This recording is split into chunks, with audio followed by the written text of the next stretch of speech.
Hey everyone, and welcome back to another episode of UCB on Mission. If you're a Christian, then you are following Jesus on his mission to love God and love neighbor. Now, my part of that mission looks different than your part of that mission, so UCB on Mission is a space where we can learn together about our work as a church family on the mission of God. As the Apostle Paul says, so whether you eat or drink or whatever you do, do it all for the glory of God.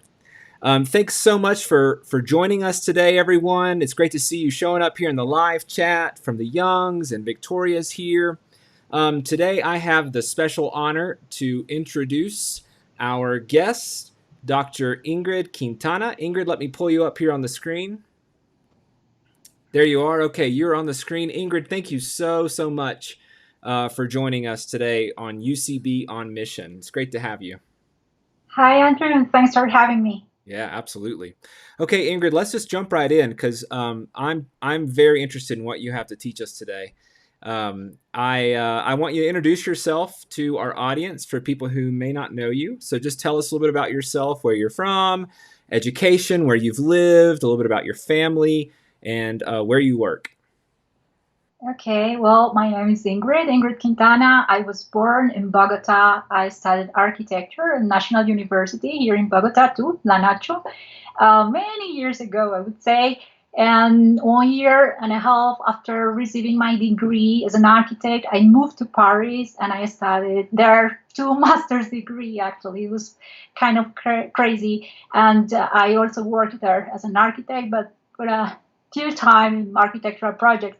Then I came back to Bogota and I started to teach in some universities like La Nacional and also Los Andes, where I currently work. And in 2012, I moved again abroad, this time to Sao Paulo in Brazil for doing my PhD studies, PhD in architecture and urbanism.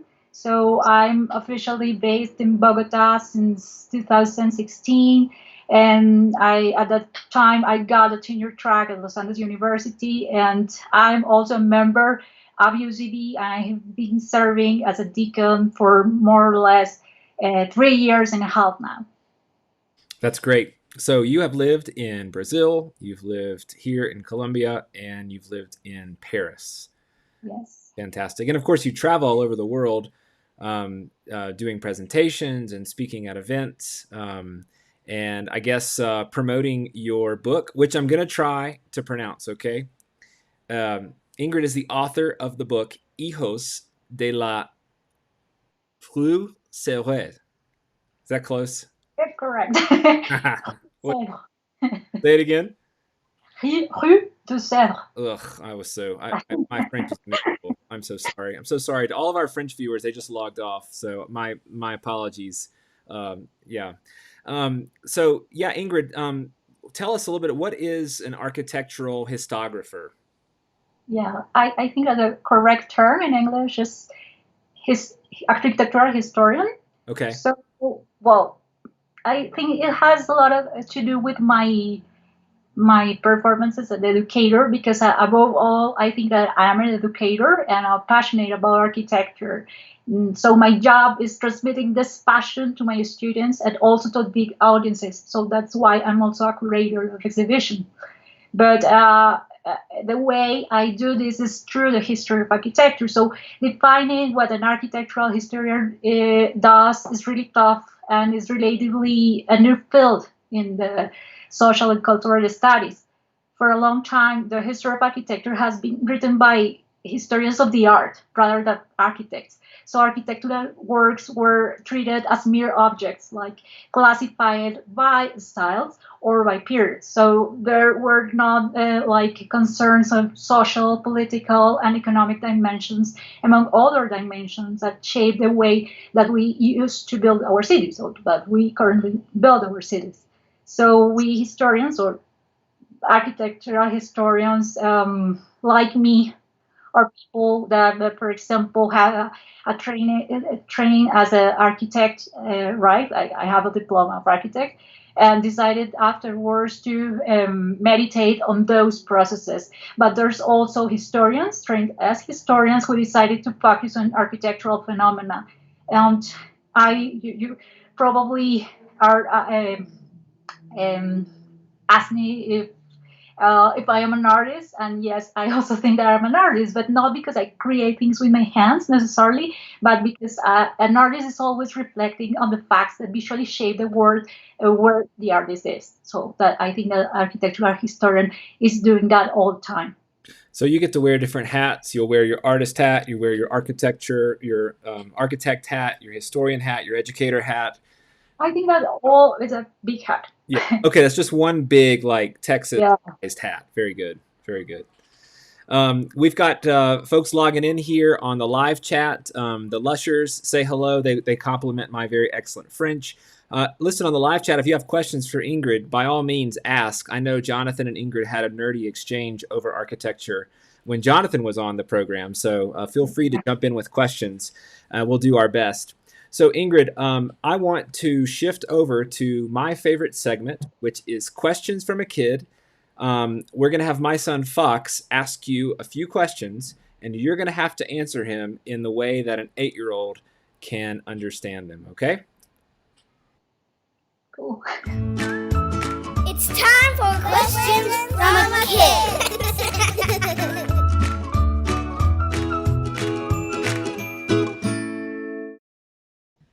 Okay, and we have our kid today, Mr. Fox Lupton. Fox, what questions do you have for Miss Ingrid? What is an architect? Architect. There you go. Sure. Architect. What is architect, right? Okay, hi, Fox.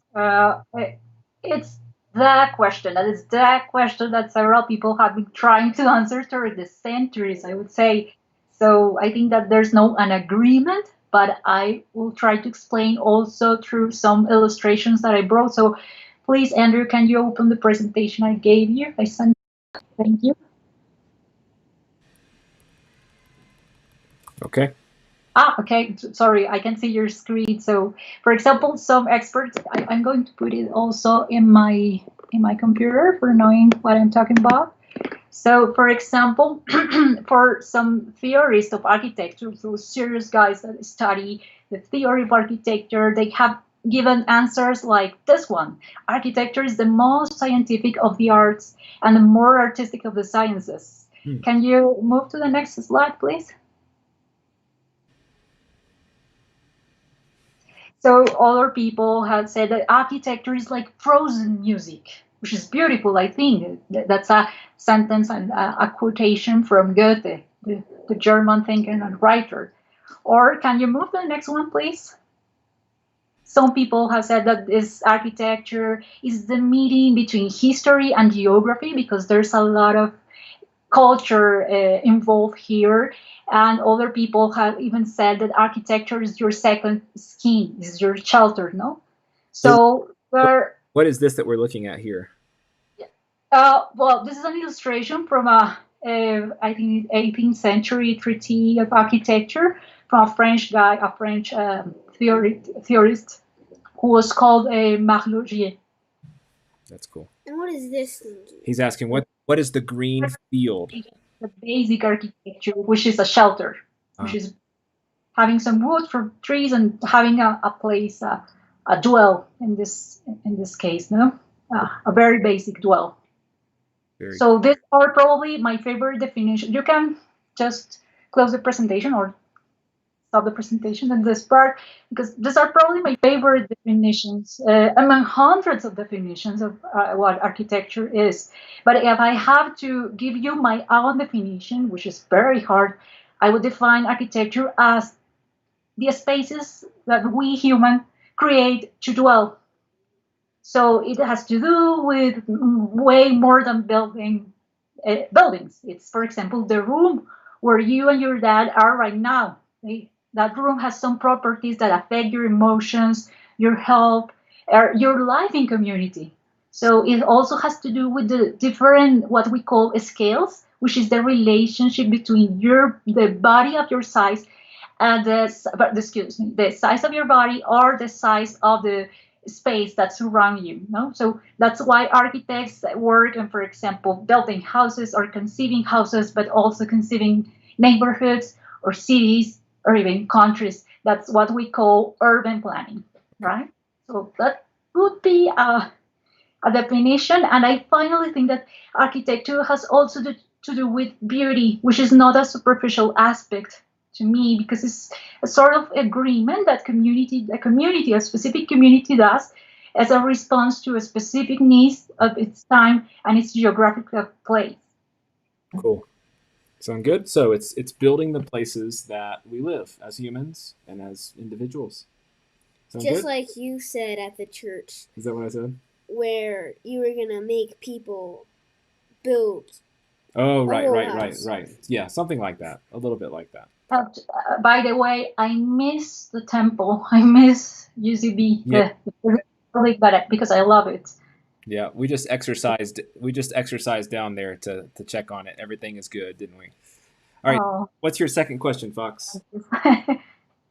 Why did you choose to study architecture? It's like a long and weird story, so I will try to summarize it because I also has to do with my story with Jesus.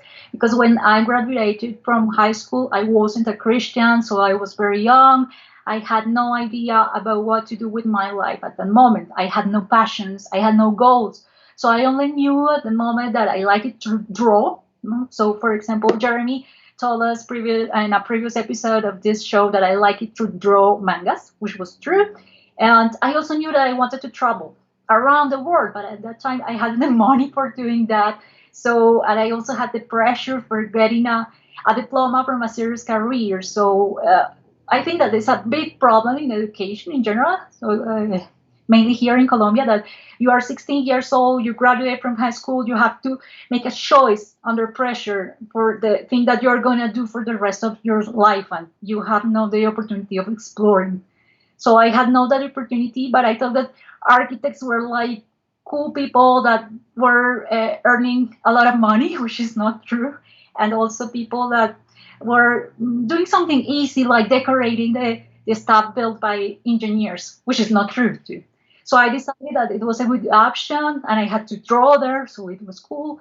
But I was miserable, sorry, during the first couple of years, I think, of my studies, especially during my technical courses. So as an architect, you have to go to construction sites to do courses about structures calculations and all these things that now I really know that are important for architectural plans becoming real. So I was a mediocre student. I wanted to quit. Architects were boring to me. But one day I had to take a course on architectural history. And that day the professor talked about this guy on the screen. So Andrew, can you share the fourth slide, please?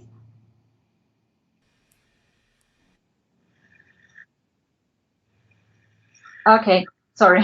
So this guy is called Le Corbusier. He's a French Swiss architect. So I was amazed about not only his buildings, but also because he was a writer, a painter, and a traveler. I was so seduced by that.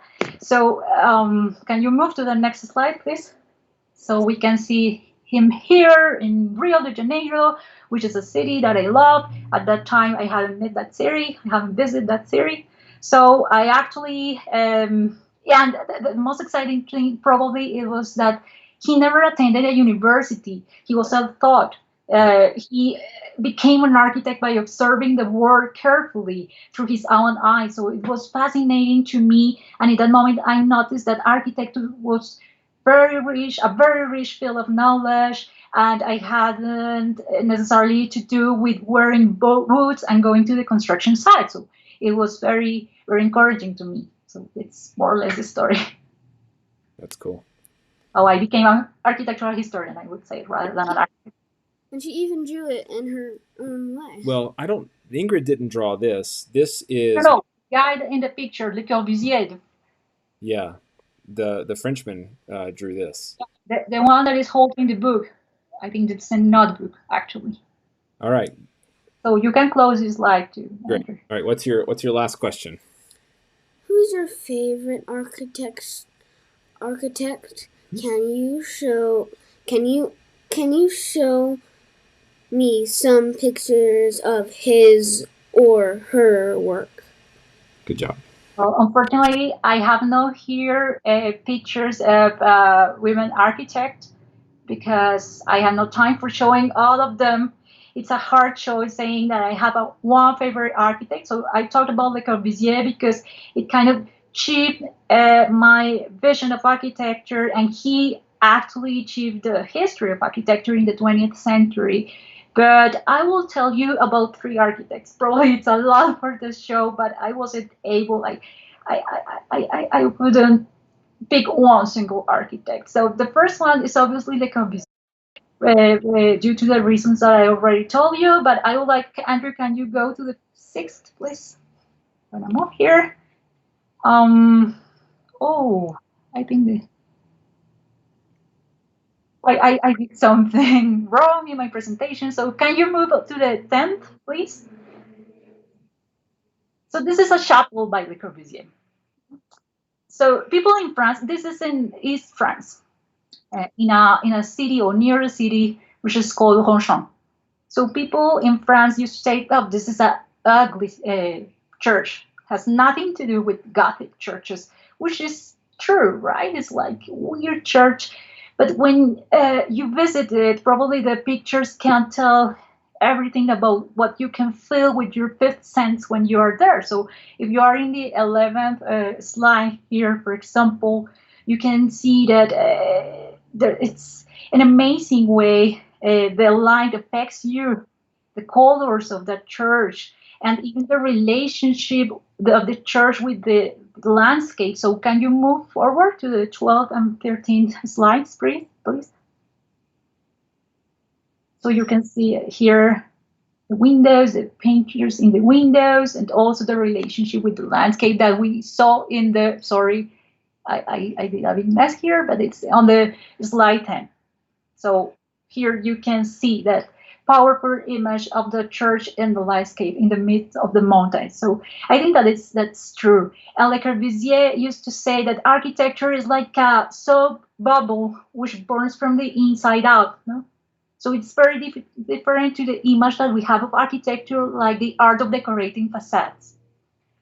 So another architect that I love is from your parents' country, which is Frank Lloyd Wright. I don't know if you have ever heard about him, but he was like a rock star in 80 years ago in the States. So, for example, I'm showing here slide 6. Now you can go to the slide 6, please, Andrew.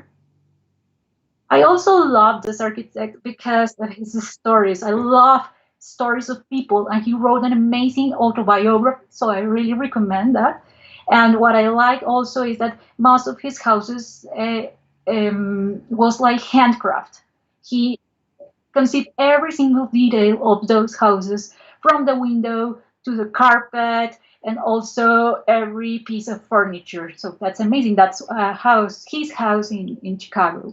So if you move to the slide number 7, you can see another amazing creation. I have never been there, but that's an icon of architecture of the 20th century, which is the Water House in Pennsylvania, I think. And also this relationship with the landscape here. Can you move to the next one? And bringing the nature inside the house, that I think that's amazing. And finally, this idea of his architecture in relationship with the flat landscape, which is very different to the French landscape. And here is the Arizona landscape in the slide number 9 in Arizona. This is a school he created, and it was also his own summer house. It's called Taliesin West. So I also wanted to bring the example of a Colombian architect. I think that is very important because here we also have great architecture. And if you go to slide 13, I almost sure, Fox, you and your dad and your family have been here. Have you ever been here in the Parque Biblioteca Virgilio Barco, the library?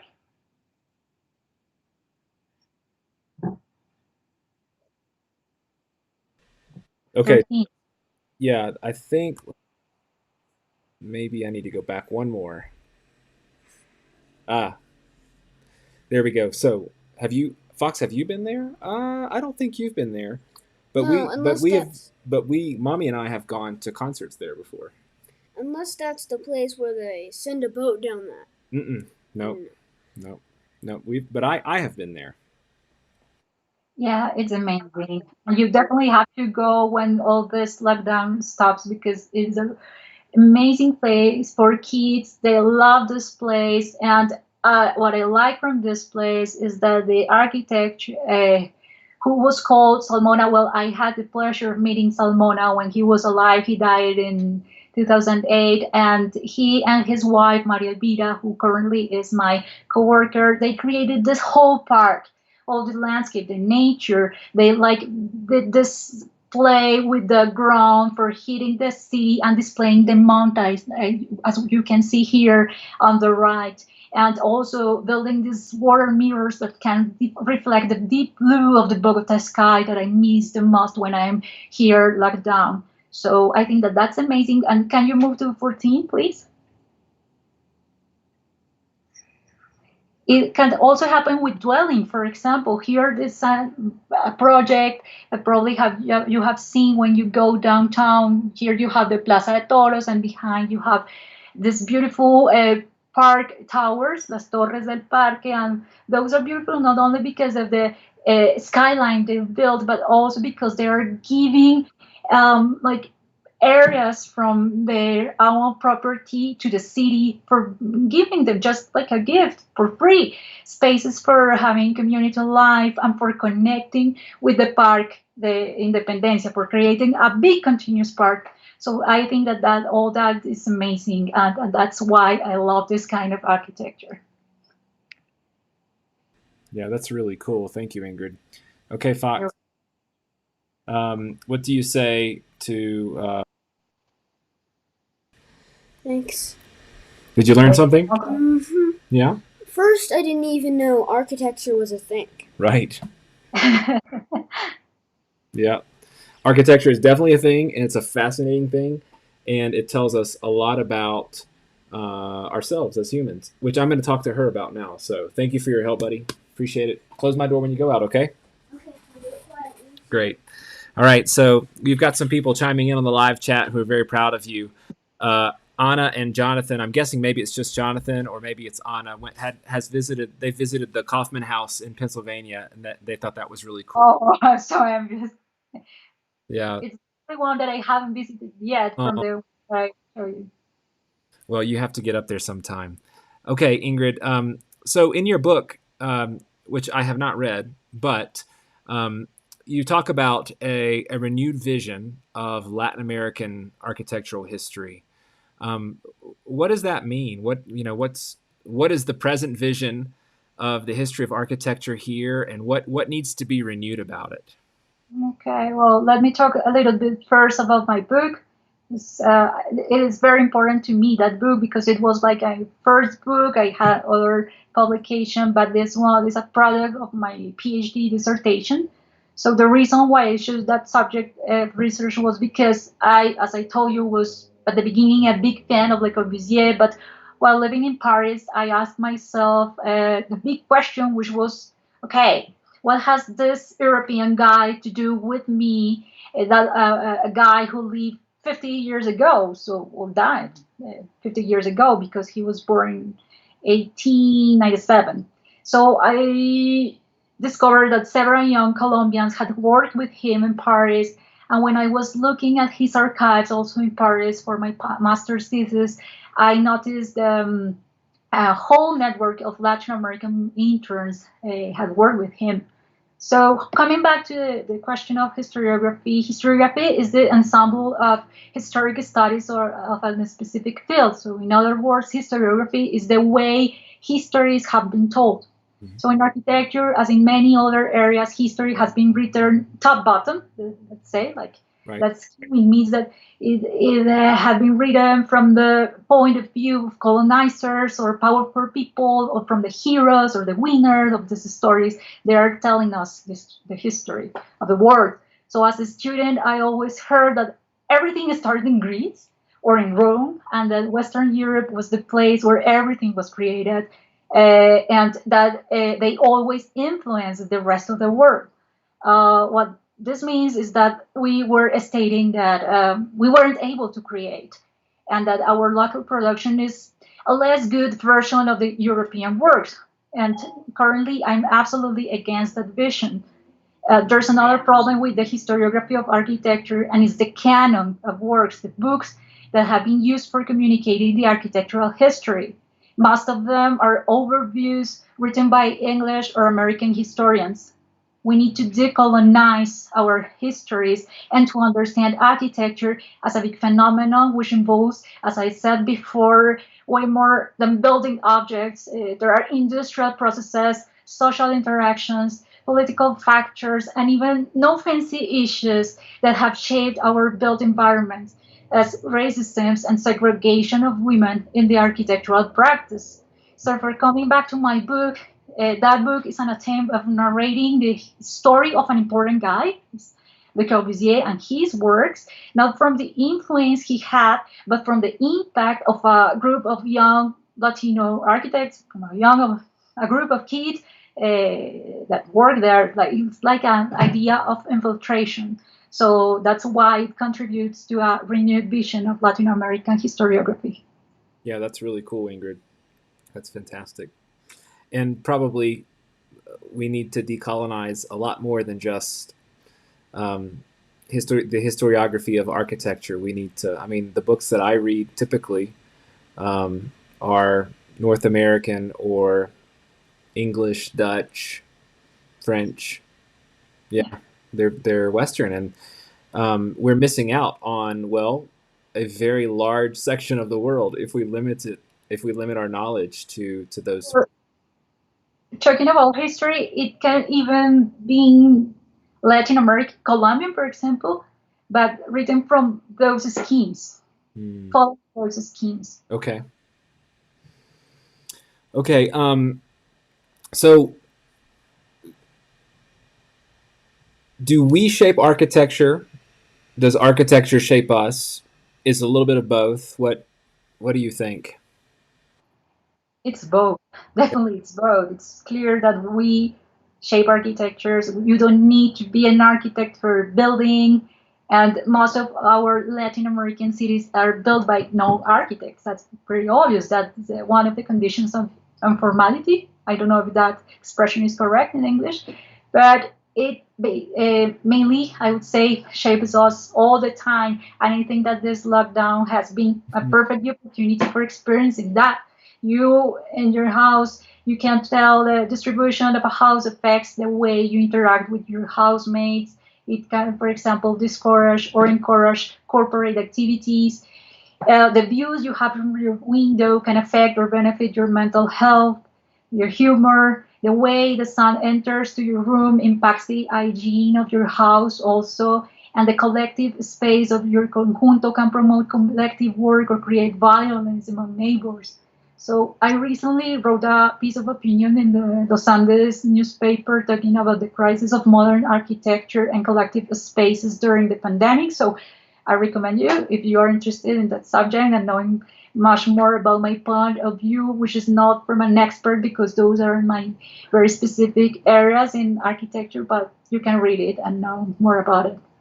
Yeah, I was thinking about this because I can't remember the book I read it in, but I read this book a few years ago. It talked about just take the average suburban North American house and the way it's changed over the last 60, 70 years.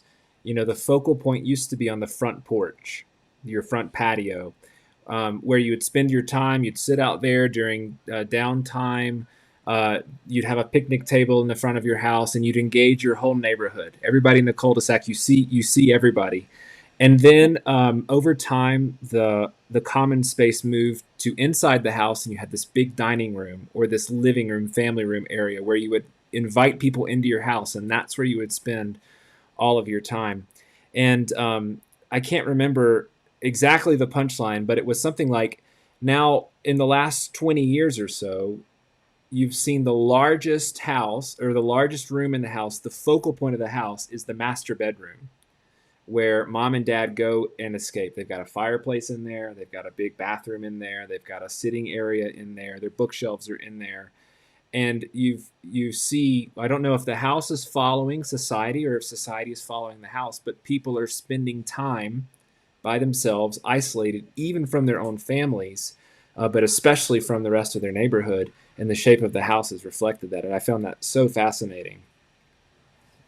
Yeah, it's fascinating. Actually, the history of domestic space, of housing, is the summary of the history of architecture.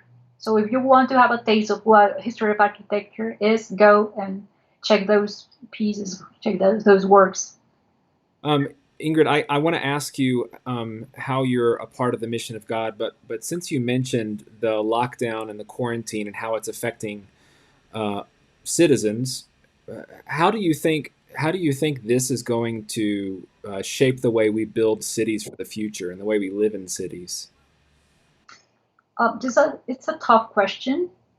And for example, I posted something from an architect from Ecuador because he was criticizing several like opinions that are written by architects recently because they are like starting to think and also to do proposals or like doing predictions about how cities are going to be shaped in the near future. But I think that that's very naive because building cities is a long-term process and it involves many actors. I would say bunches of actors. So we had a pandemic in 1918, for example, but the pace of the construction of the cities was much more led by personal interest, like big corporation interest, rather than the needs of human beings. Obviously, there were like improvements. So I think that it would be also responsible from me, like saying that the cities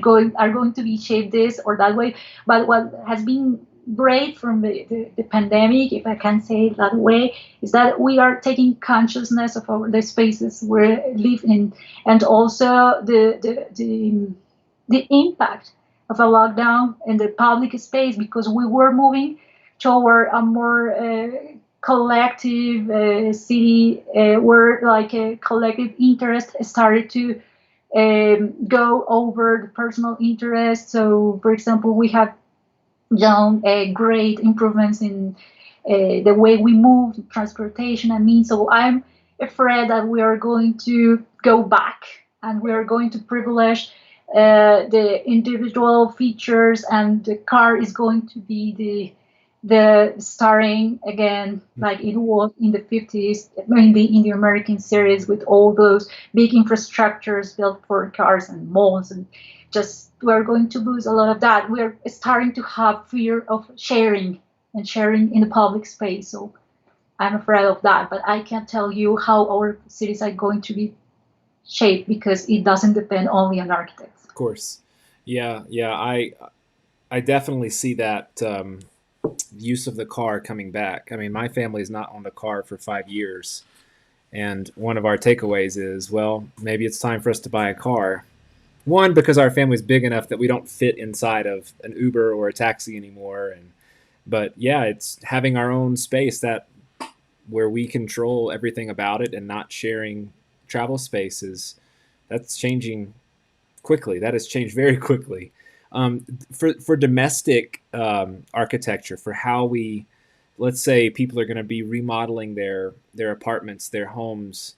Um, what would you guess? I know you're not you don't have a crystal ball, but are we going to move? Are we going to build apartment buildings without balconies anymore? And we're going to have larger shared spaces, or what do you think? Because people are appreciating a lot the chance of going outside. So balconies are going to be super important. Balconies back. Uh, yeah, Okay. and gardens. Yeah. So I think that that idea of minimal spaces, and that has to do with a piece of opinion that I wrote for Los Andes, are in crisis because that has a lot to do with the speculation from real estate. So I, for example, live in a tiny apartment in downtown because I had everything that I needed around me. I had my university, the campus, which is an amazing campus with the gym, with the swimming pool, with restaurants, with everything. I had Cinemateca de Bogota next to me for watching amazing movies. And what happened is that I had to move to my mom's because Hmm. I wasn't able to stand there. to live in a micro apartment during a pandemic. It's not possible. It's not possible doing everything in one single space. So I think that trend that we had and it was increasing, especially in downtown, like in the most expensive areas, is going to go down.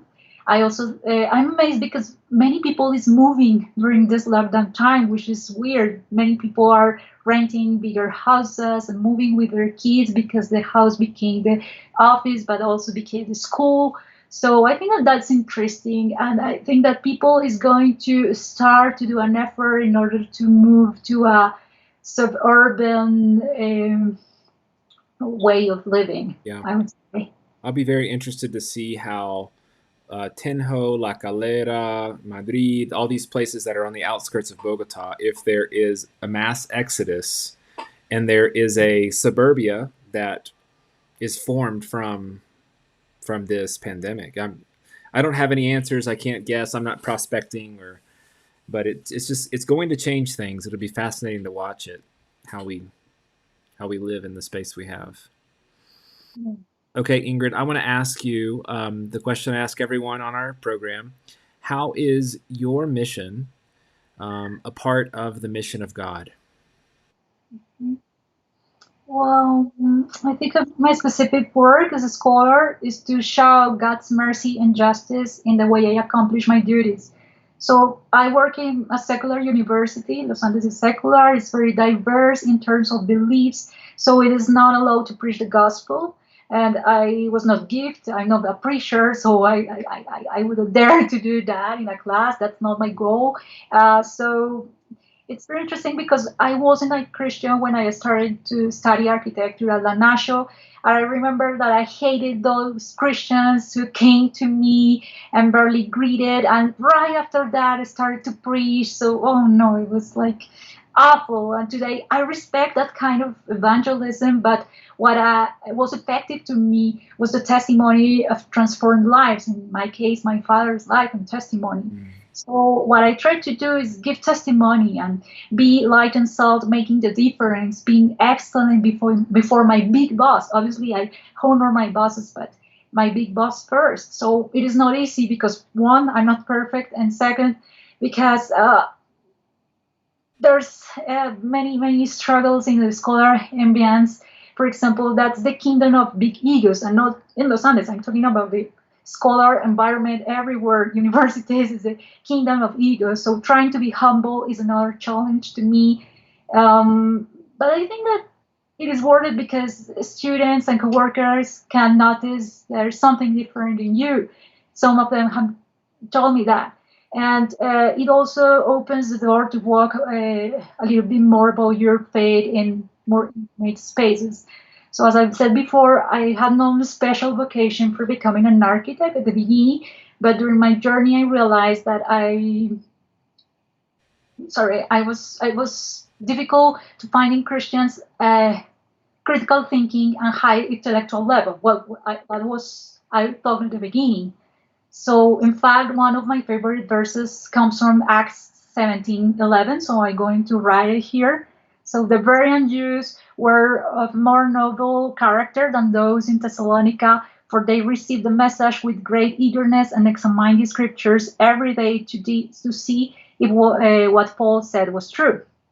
So there were researchers and didn't, as we say in Spanish, tragar entero, believe everything without processing. So I heard that several times regarding Christians when I was studying. So today I feel blessed because in UCB I verified that is not necessarily true. You can be intelligent, you can be a serious researcher, and you can also be a Christian. And currently I'm surrounded by people like me, including my fellow deacons, who are a dream team, not only in terms of service, but also in terms of academic and artistic work.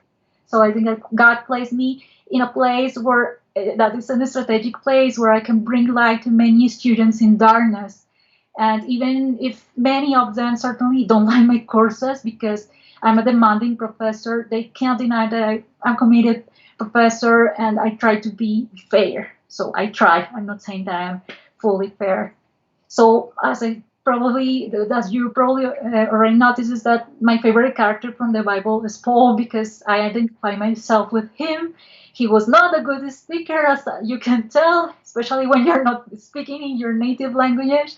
He traveled a lot, and he was a cultivated person. Yeah. So one of my favorite passages is Acts 17. Well, not only this verse that I read before, but the whole chapter, because here Paul is using the artistic artifacts built in the ancient Greece in order to explain the nature of that unknown God he's presenting to the Athenians in the Areopagus. So I used to teach that story many years ago when I was explaining the architectural features of the Acropolis. But I do not teach classic architecture anymore, so I regret that. When I visited Athens, I was excited, sorry, of being where all this happened. It was amazing.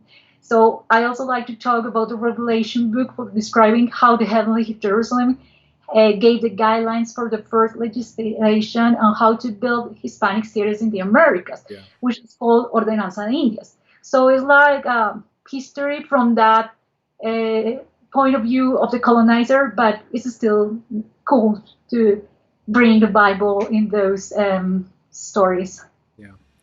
Yeah. When I went to Athens last year, I definitely had a romantic moment there at the Areopagus, because that shapes a lot of how I operate as a pastor and how I talk to people. It's such a beautiful story, but it's so it was so overwhelming to me to look up and to see history right there, and then to look out. It's up on the mountain, so you can look out and you see all of Athens, and it's just this weighty place. And to think that Paul went in and he read the culture and he looked at the architecture and the art and came up and then made connections as a brilliant thinker to these other brilliant thinkers of the God whom their hearts really long for, this unknown God, is really, really, really cool. One of my favorite places in the world, and I'd like to go back there. I'd like to go back there with somebody like you, though, because I want you to explain what I'm seeing. Everything just looks big and impressive and old, and I want to understand the story that it tells. Thank you, Ingrid. We've got a question from the live chat. Victoria would like to know, so from all the churches that you've been to, which is your favorite and where is it? I'm assuming she's speaking architecturally, like of the cathedrals you've seen. Now, aside from UCB and our cathedral, which is your favorite? Well, I think that this one, Longchamp, is one of my favorites because I had big expectations from several works of Le Corbusier before going there and visiting, and especially I had big expectations about monastery near Lyon, which is called La Tourette. And I wanted to know that building. It was much more like a basilica because this is a very small chapel, despite the pictures, because you can imagine that those are like big, big, big. I imagine them like big spaces, but when I entered there, it was like an intimate experience. So it was like, it touched me deeply, Ronchamp. But I can't say that I have a very favorite one because if you can do a summary of history of architecture through domestic spaces, you can also do a history of architecture from the political and cultural point of view through the history of religious architecture. So thinking about the Middle Ages churches, the Gothic and Romantic specific architectures is amazing. So I think that there's places like Chartres or Amiens in France where you can see this idea of the light entering from the very top. So that's symbolic, right? But there's also like small churches, even here in Bogota. I don't know if you have seen the churches by Juan Almoya. There's a lot of like special chips, like UFOs that you can see in Canton Norte, La Salle University, and also Gimnasio Moderno in, I think that is 74th Street. So that one is beautiful. So he designed La Salle and the one in Gimnasio Moderno? Yeah, all those. Yeah, and even the south of the city. But I think that all the stained glass work is amazing. Yeah. So that one is really beautiful. So I can say that I have one favorite. That one had a big impact in my life, but there are several churches that I love. That's great. Yeah, Johanna says she hasn't seen any of those churches. So Ingrid, my dream is back. Okay, we're going to do tours with you. We're gonna when we can all meet together again. We'll put on our mascarillas. And one of my dreams in UCB is doing like architectural tours in Bogota, because I think that Oh it's there's a big potential, and we Bogotanians don't know our city. yeah. Mm. Well, you have some And stunning cathedrals. I mean, one of my favorite days in Bogota was to go downtown, and I used to take guests, visitors from the U.S. down to look at the Candystriped Church, which is not the name of the church, but we call it the Candystriped Church. Right off of the central square, it's red and white. It's the Italian architect. I can't remember his name. Red and white striped, and it's I think I'm not sure. Pietro Cantini, probably the Candelaria Church. no, it's different. It's different. But somebody in the chat will provide the name of this church. I can't remember. I can't remember the name of the church right now. Anyways, we walk in and one. Excuse me. Is that in the historic center? Yes. Yeah. And one of the priests that. Del Carmen, sorry. What is it? Del Carmen, probably. Yes. Yes. Thank you. That's it. That's it. And one of the priests just walked us around for an hour and explained the building to us, and it was magical. So I would love to go with somebody who knows what they're talking about to explain the art. So Victoria says that that she'll organize the tours for us. So thank you, Victoria. Thank you. Really, it would be fantastic to do something like that. Ingrid, just real quickly, we're definitely out of time. I'm sorry, this is so fascinating, but I'm going to ask you another question that we didn't plan. You talked about this already as you described going into some of your favorite churches, even churches here, and seeing the light come in from above.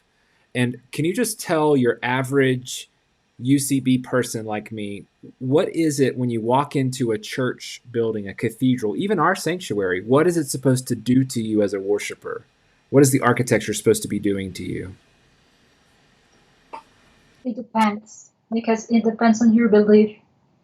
Catholic churches had this idea of evangelizing through images. Mm-hmm. So that's why stained glass is so impressive. And they are telling you pictures of the Bible or other books, but they are there. But in a church like UCB, what matters is the community life and the worship itself. So for me, it's beautiful. It's not the best church that I've seen in my life, but it's beautiful because it's very clear the way you can relate the other. Are part of our ritual. In this case, our worship service. So I think that makes that great good for its purpose. I'm talking about Orthodox ritual.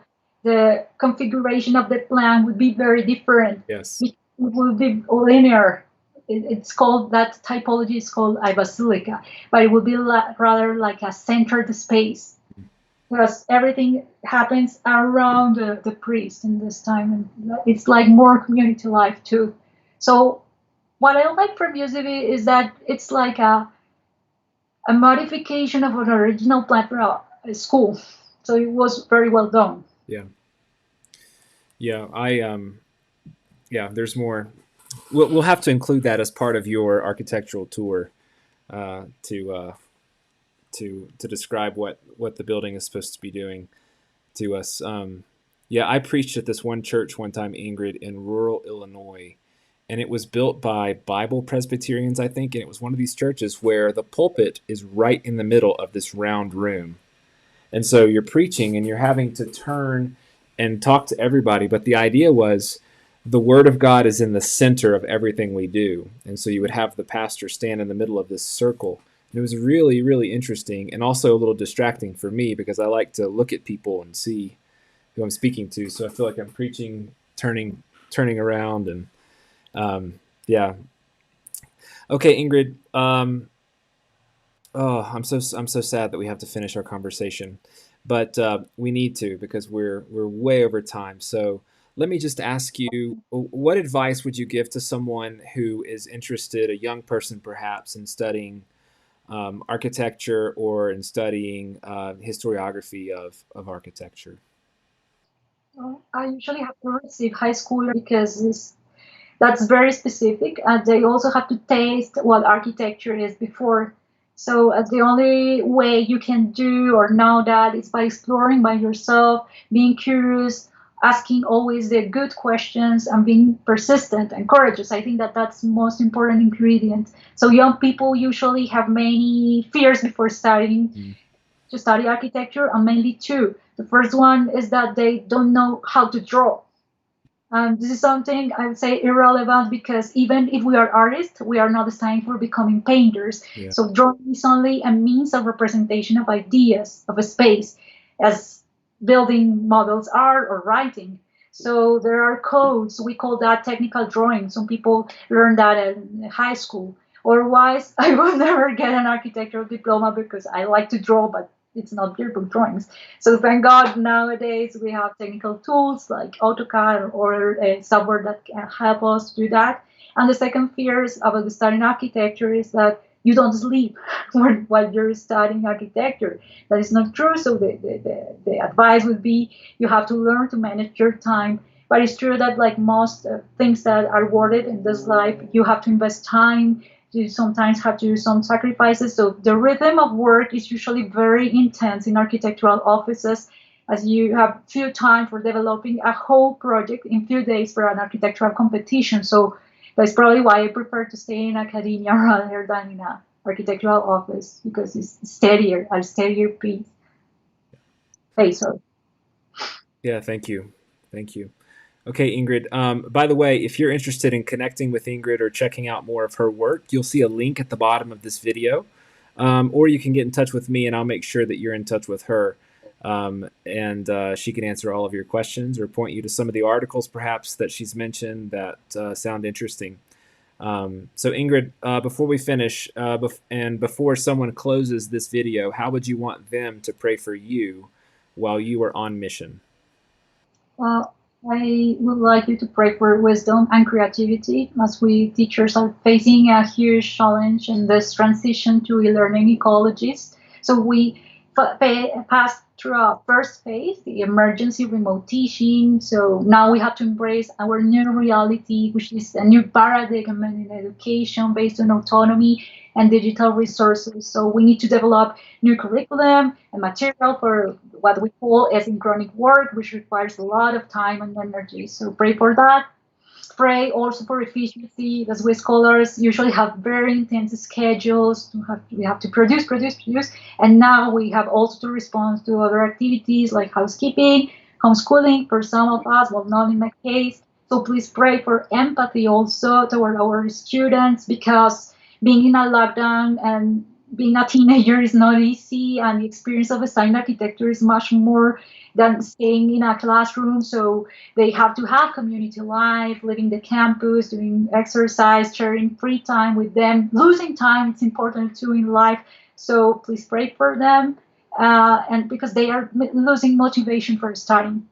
And as a deacon, please pray for mercy for people in need and for generous hearts who can donate and allow us to keep helping sisters and brothers around us. Excellent. Okay, Ingrid, I'm going to pray for you. Lord, thank you for Ingrid. Thank you so much for the heart that you've given her for your church and for your people, for the mind that you've given her for truth and for creativity, and Lord, for connecting people with our living places. Lord, thank you for sustaining her through a very rigorous regiment to be where she is now, to be a professor and to be a shaper. Lord, we're so thankful for her that she's a part of our church and that she's one of our deacons. She's our friend. Lord, thank you for intersecting our stories, that we would spend time with her. Lord, you hear your servant as she's asking you for your resources as she serves on mission. Would you please continue to give her wisdom? Would you give her creativity? Would you give her energy?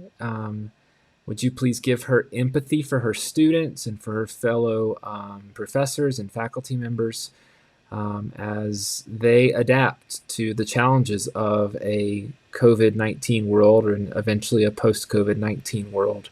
Lord, this is not easy. None of us really know what we're doing. Would you please give her everything she needs? We long for learning to take place. Lord, my prayer is that for many of her students who have grown up like many, looking at Christians and thinking that Christians don't think and Christians aren't thinkers, that they would encounter Ingrid and that their framework would be challenged and they would see this brilliant Christian woman and they would be challenged perhaps to think in new ways about Christianity, but especially in new ways about you, and that encounters with her would lead them to faith in Jesus Christ. So, Lord, use her as salt and light to her students and to her colleagues, Lord. We pray for empathy, especially as her students adjust, that you would give her and her colleagues hearts for their students. I can't imagine how difficult it would be to study architecture, but in the same four walls all the time, not able to get out and see spaces and be inspired by the shape of our city and buildings.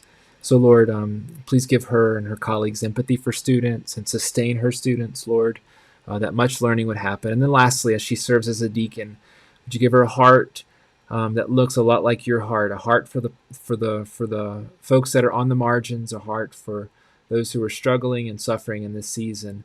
And Lord, continue to overwhelm with resources and time and love, that we would connect people who are in need with your resources, Lord, the resources you've given your church, Lord, that we would be able to take care of people as a church, Lord. Everything else she needs, Lord, I ask that you provide it clearly from your hand. In Jesus' name, amen. Ingrid, thank you so much.